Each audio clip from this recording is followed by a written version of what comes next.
Welcome to the first week of sports law. The readings for this week's assignment have been posted. The two basic articles. The first one being what is sports law. The second one being Jackie Robinson to Cobb County. So let's think about this though. Taking the first issue, what is sports law? Is there a substantive area of law that is sport? I don't know. I mean, there are three different views on this. The first is that sports law is its own separate field. It's totally distinct from every other area of law. And this is kind of the European point of view. The Europeans believe in what they call lex sportiva, a body of law involving sports, because there are certain things about sports that need a specificity when it comes to law. This issue only applies in sports. It wouldn't apply in a regular business setting. It's one area. Second area is a more moderate view. These academics, these scholars, these sports lawyers point to the fact that there is a body of law that is relevant only to sport. For example, the NCAA rules. The NCAA rules and regulations deal with student athletes and the member institutions, and that's it. There's also an area of law which governs sports agents, that being the Sparta Act, which covers just sports agents, and also the fact that every sports agent has to be certified with the Players Association in order to enter into contract negotiations.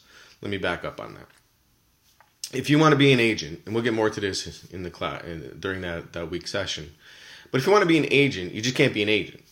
You have to be certified with the Players Association of the sport wherein you want to represent players. So if you want to represent NFL players, you need to become certified with the NFL Players Association. They're responsible for governing and regulating the conduct of agents. So there is that area of law also. And the moderate view is that, there is a area of law which is specific to sports. The NCAA, the rules regarding agents, certain federal and state legislation regarding how high school athletics should be coordinated and played. The third view is more of a traditional view. And this view points to the fact that there isn't really an area of sports law. It's an amalgamation of all the other areas of sport, of law, which is applicable in sport. Contracts, for example. We have contracts in everyday life. There are also contracts that are specific to sport. Contracts, we got player contracts, for example. A player's contract with a team. A coach's contract with a team. The whole collective bargaining agreement between the leagues and the Players Association is a contract. Sponsorship agreements, endorsement agreements, franchise agreements, lease agreements for the stadiums and venues. So there are contracts between concessionaires and the venues themselves. So there's a whole area of law, contract law, which isn't different but is applicable in sports. So let's take another example. Labor law. We have labor law every day, employment law every day. You go to work, there's certain rules and regulations that your company has to follow and you have to follow as an employee. Well, same thing in sports. There are certain things that a franchise has to abide by, and there's certain rules and regulations that a player has to abide by. And they're not governed by the league, they're just governed by law, state or federal employment law or labor law. So I want you to think about that. Think about all the areas of law that are out there and how they apply to sports. We mentioned contracts. What about constitutional law? We have a constitution. Each state has a constitution, and there's also the U.S. Constitution. Is this applicable in sports? Yes. First Amendment rights, freedom of speech. Fourth Amendment. You want to enter a stadium, can they search you? So think about the fact that the Constitution comes into play in sports also. It's part of that amalgamation, the traditional view. Yeah, there is sport, but it's just a body of all these other areas of law that are not specific to sport, but play a part in sport. So we have contracts. We have constitutional law. Think of some more. What other areas? College sports. Right? Eligibility issues. NCAA rules, regulations. Right? Maybe specific to sports, but the NCAA, is more than sports. Certain rules that just students have to follow also. Crimes. God knows we heard it last semester. That's all we talked about. Ray Rice, Adrian Peterson. Criminal law, right? Beating your wife, domestic violence, beating your children, whipping your children with a twitch or switch or whatever it was. That area of law comes into play in sports very frequently, especially DUIs, drug use, alcohol, gambling. So crime is an area of law, but it's also applicable to sports, but it's separate and distinct. Torts. It's your area of tort law. Workers' comp. Getting hurt while on the field. Getting hurt while on the pitch. Getting hurt while on the court. Are you covered under workers' comp? You could be. Under certain rules and under certain states, yes. What about all the concussion issues? Is that a workers' comp issue? In certain states it is. In California, it definitely is. So think about it. Think about all the areas of law that come into play with sport. We mentioned a few. Intellectual property is another one. What I like to refer to IP. The use of your image. Right? Players' images are always being taken. Right? The game is played. That's their image. They're capturing the player's image. Do they have a right to capture their image? And if they do, for how long? Is it in perpetuity? Or is it just for that game? Or is it for that game and highlights? So I want you to think about all this. Another area is antitrust law. Antitrust is a huge area of sports law. Separate and distinct, but comes into play every time there's an end to a collective bargaining agreement. Except in baseball, of course, because they have that antitrust exemption. So, I want you to think about that. Think about which view you believe in. Are you more of a moderate, more of a traditionalist? Or are you totally believe that there's a separate and distinct area of sports law? I myself am more of a traditionalist. I believe that sports is an amalgamation of all these other laws. But more than that, too.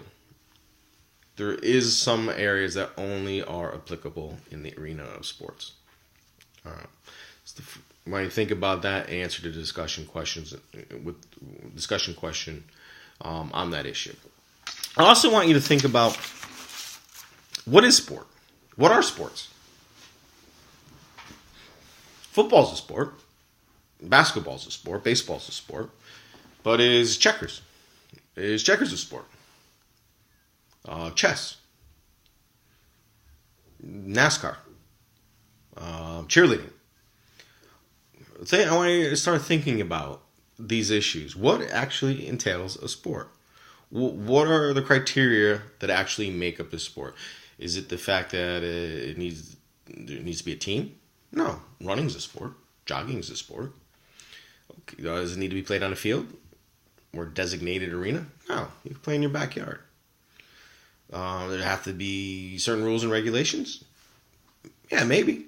Yeah, to a certain extent, I think so. There needs to be some sort of rules and regulations involved. Does there need to be a ball? No, hockey. There's a puck. So I'm trying to think about what actually makes up a sport. Archery? Is archery a sport? Badminton? Think about all the different... Rowing? Is rowing a sport? I want you to think about this. What actually makes up a sport?